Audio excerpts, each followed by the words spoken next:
ইসলামী ব্যাংকের গোলাগুলির ঘটনায় জড়িতদের দ্রুত আইনের আওতায় আনা হবে বলে জানিয়েছেন অর্থ পরিকল্পনা উপদেষ্টা ডক্টর সালেহ উদ্দিন আহমেদ।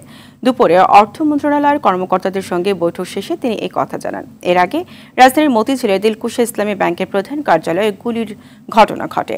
এ সময় বহিরাগতদের গুলিতে ইসলামী ব্যাংকের 5 কর্মকর্তা গুলিবিদ্ধ হন। আরও জানাচ্ছেন দীপ্ত চন্দ্রপাল।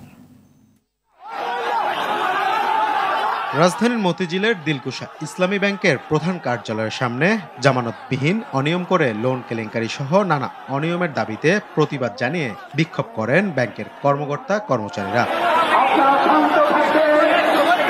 এ সময় কয়েকশো দুর্বৃত্ত জোর করে ইসলামী ব্যাংকে ঢোকার চেষ্টা করেন। প্রবেশে বাধা দিলে কর্মকর্তাদের উপর এলোপাথারি গুলি চালানো হয়। গুলিবিদ্ধ হন 5 কর্মকর্তা।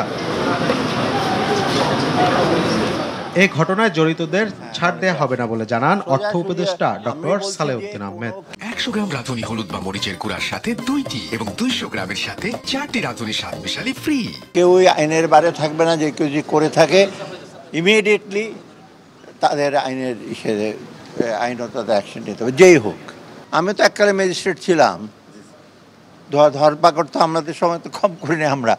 যে করেছে তাকে ধরে, তারপরে কে করেছে না করেছে, কিন্তু যারা ডিস্টার্ব করে ক্রিয়েট করেছে কেউ, নোবডি ইজ অ্যালাউড। নিরাপত্তার কারণে ব্যাংক এবং বুথে লেনদেন সমস্যা হচ্ছে, যা দ্রুতই সমাধান করা হবে বলে জানান অর্থ ও পরিকল্পনা উপদেষ্টা।